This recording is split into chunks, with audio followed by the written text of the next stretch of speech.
I met this guy I'm really into, but I think he might be possessed. Just as a general rule, I have terrible luck with men. Maybe it's my habit of going for brooding bad boys. All my relationships start great, but as soon as that fluttery infatuation wears off, they always turn out to be raging assholes. Not this guy, though. At least, not yet. And I know I shouldn't give him my whole heart. He's a supposedly reformed scam artist who, when I ask if I can trust him, just laughs at me. But when you've always been that perfect good girl who always raises her hand and can recite every rule, there's something intoxicating about a rebel. He took me to this big bash after I admitted I finished college without ever really partying. Amidst the music and the babble and the bonfire, he asked me to dance, but I demurred. All I could think of was back when this boy I dated in high school told me I looked like a duck when I dance. And he was like, "Girl, you wanna see cringe?" Showed me photos of himself at my age, 23. "See that foxhawk?" I laughed because it was terrible, and he was like, "Yeah, but he wore that thing like a rooster." Just be you and don't let other people ruin your night. Dance badly and with all your heart. And then he dragged me into the music and out of my shell. First college party, first time getting high, first kiss with a girl. Who knew Goody Two Shoes Emma had such a wild child in her? Though it turned out my kiss was pretty chaste in comparison to when I challenged him to do the same. I never knew how hot two guys making out could be. Oh my god, there was so much tongue. And when I told him I didn't know he was bi, he grinned and said, "I'm not, just exceptionally slutty." Right then I knew I was in for a roller coaster. But what really drew me to him wasn't the wildness. It was how underneath he had these soft dark eyes that hid some deep pain. God, why do I always go for broken men who need fixing? What I didn't expect was that his inner demons would turn out to be so literal. It happened later the night, after he'd made love to me multiple times and we lay tangled in the sheets.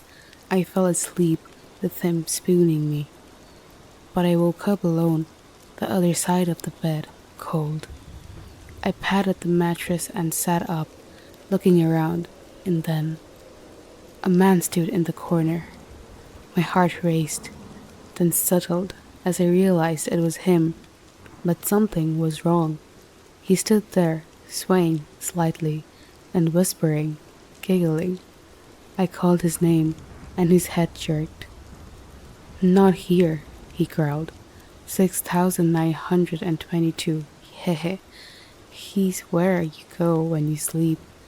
6,921. An ice pack of fear stabbed into my spine. Goosebumps rose all along my arms. Then a moment later, the low, growling whispers stopped. Suddenly, the bed shifted as he climbed back in and slid his arms around me. I was too scared to move, but in moments he was snoring. In the morning, he laughed it off as sleepwalking. The next time it happened, we were out hiking, passing this abandoned radio tower up on the hill surrounded by skeletal trees. As I gazed up, I mentioned how, as a kid, every time I saw one of these towers reaching up into the sky, I always dreamed of climbing. Next thing I knew, he was tossing his bag over the fence, exclaiming, "Let's go." I sputtered objections. The sign said, You don't have to be the teacher's pet out here, Emma. The only rules are in your head. Come on, live your life. But it was dangerous, illegal. I paced back and forth outside the fence. Inside me, the little girl who used to tattle on anybody who cheated screamed at the top of her lungs that the sign said, "Do not enter." I was wired to obey, to behave. I wrung my hands while he grinned at me from behind the fence. And finally, I climbed over and joined him at the base of the tower, where he craned his neck and whistled. What a long way. Ladies first. The rungs, they were biting cold. Neither of us had gloves. No proper climbing equipment. We hadn't told anybody we were out here. This was astronomically foolish, but he kept urging, and not wanting him to think me a total wet blanket, I finally forced myself to set my boots on the rungs. My arms shook. The metal resounded hollowly against my grip. Those first 24 rungs were the scariest, my heart pounding as it got higher, and the wind whipped my hair. I looked back at the ground below us. "Oh, wow," I said. A rush of exhilaration filled me, because if it felt like this now, what would it be like on top of the whole world? I was about to find out. The distance itself was nothing once the adrenaline kicked in, powering me right up those rungs. Just me and the trees. I'd made it above the tree line, and the wind tugging like it wanted to tear me right off. I whooped and laughed at my incredible height. Oh my God, this is amazing. And I looked back down, only to be surprised at how very far below me my guy was. "Hey," I called. "Jack, you okay?" I'm not great with heights," he called up.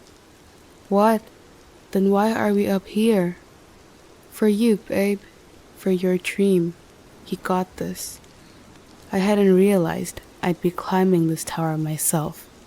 The encouraging shouts from below soon became too distant to hear, but I kept climbing, and then I made it to the platform. The vista of trees and hills spread out before me, the sky in the distance deepening to twilight as the first stars appeared above clouds feathered pink and purple, almost close enough to touch. I took out my phone and snapped some pics, even knowing nothing could convey the splendor of that breathtaking panorama. I don't know how long I stayed there, at the top of the world. If nothing else, I'll always be grateful to him for teaching me to break out of the cage set by my own mind. When I finally descended, I was halfway down the ladder when motion below caught my eye, and my heart leapt into my throat. Because my man, he was no longer on the ladder. No, he had climbed off of it and walked onto one of the support beams. No handholds, nothing, just balancing high above the earth, lurching along the tower's edge on a metal support beam he could topple off if he lost balance, or if a strong gust of wind hit him. He was oddly swaying, and worry swept over me. "Hey," I called out. "Hey, what are you doing?" No response. Was he suicidal? Planning to jump? Oh Christ. I rapidly descended, only to gasp when I climbed below the tree line and found myself face to face with him through the metal bars. He was on the opposite side of the ladder now, and he jerked me close and pressed his body against mine through the rungs and kissed me. Hot, but precarious. Maybe hot because it was so precarious. Then he said, I got great pics of you. Also, the police are here to arrest you. What? Yeah, dropped everything and drove out here as soon as they heard some girl was out in the middle of the woods, trespassing on this abandoned tower. I smacked his arm. What were you doing climbing onto the beam anyway? You could have fallen. He blinked dark eyes and cocked his head like a spaniel. Said he'd retreated before he'd made it even a third of the way and been down below taking pictures of me until just now when he climbed back up. But that didn't make any sense. I'd definitely seen him on the beam. But the most terrifying incident was at a restaurant. It was the first time a date had ever taken me to a vegan candlelit dinner. Do you know how tough it is to be vegan when your boyfriend goes on and on about how much he loves meat and will suffer through a veg-friendly restaurant only if you go with him to his steakhouse next time? My ex had me convinced that was fair. When I told my new guy how much I appreciated that he made sure every place we went had more for me than just salad, he grinned and said, Babe, the bar's so low I could trip over it. Yeah, I guess I was pretty dumb in my dating choices. In retrospect, I looked down at my napkin. Hey, he squeezed my hand. Emma, you're not dumb for getting stuck in shitty dating dynamics. That's just social conditioning. He kissed my hand and I blushed. Maybe it was the wine, but it felt like his eyes were just shrinking in the sight of me. Like I was the sun and he was the planet I shined on. But every planet spins half in shadow. I wasn't at all ready for the terrifying darkness of his orbit. When I came back from a trip to the restroom, our booth was empty. A tingle crept along the nape of my neck as I peered across the dim candlelit dining room, and a whisper drifted up from somewhere. 3,897. I peered down under the table, and there he was, hunched with his back to me and his hands over his face. Ice poured down my spine. Hey, he came skittering out so fast I screamed. Heads turned and people exclaimed as he burst out, vanishing back behind the bar. Nobody had time to react beyond gasps, murmurs, hushed voices. Snatching up my phone, I approached the bar, only for a shadow to dart up and over the counter like a roach and scuttle along the floor to vanish down the stairwell to the restrooms on the lower level. I descended the stairs, my hands shaking as I held my phone and hit record. I found him standing in the darkest corner, twitching. This time, he did not run when I got close. Finally, I whispered, Jack? The twitching stopped. The low growling voice said, He's not here. 3,731. Emma? Okay. I lowered the phone, trembling, and showed him the video. How about you tell me what the fuck's going on? It was called the Counting Bogey. It had infected a 9-year-old boy who'd gotten it from another child at the playground, who'd gotten it from an imaginary friend. The count always started at a random number. When it reached 0, the bogey would clip the connection between your body and your soul and wear you like a suit, running around in you and leaving your soul a wandering ghost. Supposedly, it had once been a child, hence its affinity for games. You can pass it to someone else, like hot potato, but the count continues until it gets to 0. Then, after it sheds its victim's body, it restarts with a new count and a new victim. I took it to free the kid, he explained. How did you even find out about all this? I saw his mother's post online. So, he went looking for paranormal activity? When he didn't deny it, I asked, why?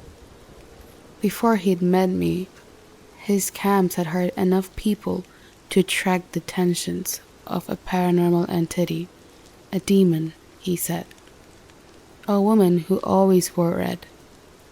The demon tricked him into a deal, but he narrowly managed to escape her.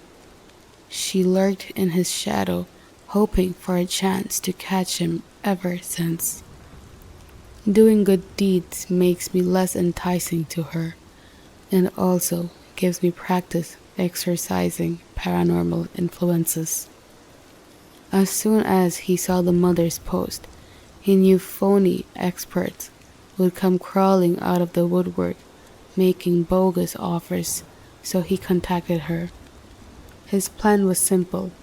After taking the bogey, transfer it to a doll, and then destroy the doll. We agreed he'd stay at a hotel that night, so I wouldn't be creeped out by his sleepwalking. Still, I was worried. Prior to this, I'd encountered something similar to the bogey once before, during an incident with my grandmother. It was actually how I met Jack. Granted, I'd never actually seen a ghost or spirit or bogey myself, but I'd done a lot of research back when my grandmother's behavior was similarly strange. I derived into that same sort of research now, and learned that convincing the bogey to leave would be difficult for the same reason you wouldn't easily convince a dog to let go of flesh and blood rabbit in favor of a toy. His flesh was simply more interesting than a doll. I eventually found a transubstantiation, transmigration, and transference specialist willing to remove the bogey. The ritual would require a sample of his skin and hair to be attached to the doll to make it more lifelike. I set an appointment for 10 a.m. at a shop called Third Eye Psychic and Tarot. The next day, I asked him to meet me at the little shop with its eye design painted in the center of a palm. Since we both arrived early, we took a stroll along the waterfront, and he told me how overnight he'd shackled himself to the bed to deal with the bogey's antics, only to be woken in the morning by the scandalized hotel maid who found him handcuffed in his boxers. Suddenly, his hand ripped out of mine.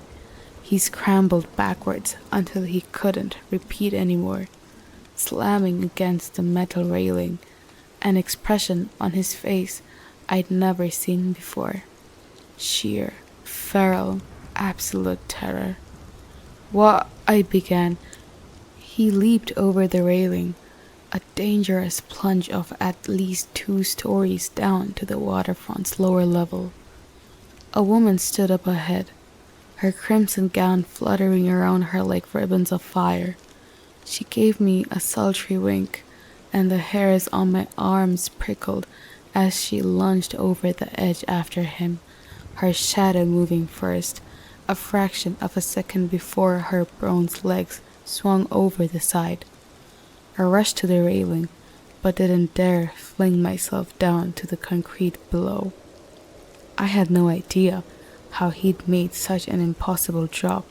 I quickly hurried to a staircase and dashed down to the lower level, to the walkway at the water's edge. By the time I caught up, he was on his knees, his mouth muttering, "No, no, no, stop. We don't have a contract." "Oh, but Jackie boy, I do have a contract," purred the woman in red. "What contract? What? What are you?" She tipped a finger under his chin to tilt his face toward me. Emma. And then his eyes widened in horror, mirroring the horror dawning on my own face as he realized who I'd apparently hired to remove the bogey. And he was screaming at me, Emma, what'd you do? I thought she was a paranormal specialist. She said she just needs your skin, Jack, she chuckled. No, he screamed, no, I didn't agree. Let her fill the deal, not mine, take hers. The lady in red tossed her head and burst into delighted laughter. Now you see his true colors, still nothing but a groveling worm. Jackie boy. She stroked his cheek, just a parasite to scrape off the world. Oh, fuck off, he snarled, and then the sky suddenly darkened as if dusk had fallen. Shadows blotted out the sun. I couldn't see them anymore, just the red of her dress like an inferno, and the shadows swirling like smoke, and Jack was screaming. Oh God, was she taking his skin right then? Ripping it off him?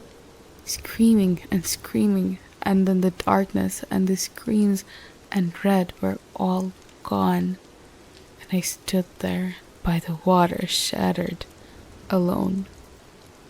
Lady Blood 2024. Contract fulfilled. Attached to the message was a blurry video.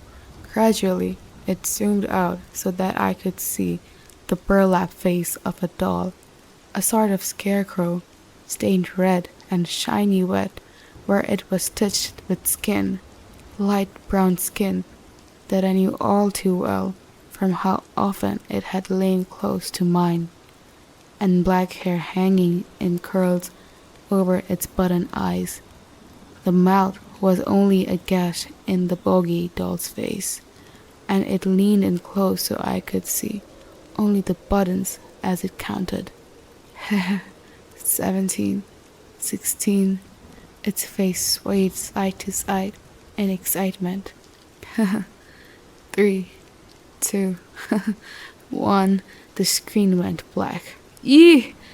A child's scream rang out from the phone, thin and reedy, as the doll burst into crimson flames. In moments, it dwindled to ash. It seemed so foolish in retrospect, my believing all Jack's claims about being reformed. He told me he loved me. He told me he was trying to be better. But how could I have forgotten that he was a grifter, a liar, an accomplished catfisher? Of course, he was always telling me what I wanted to hear. He hadn't fooled his demon, though. She'd stripped away all his pretensions when she cornered him. I was still reeling from how quickly he'd betrayed me. I cried myself raw, but I also cried because I'd brought a terrible fate on him. When I arrived home, I found a photograph on my desk. It was me on top of the tower. On the back was a note.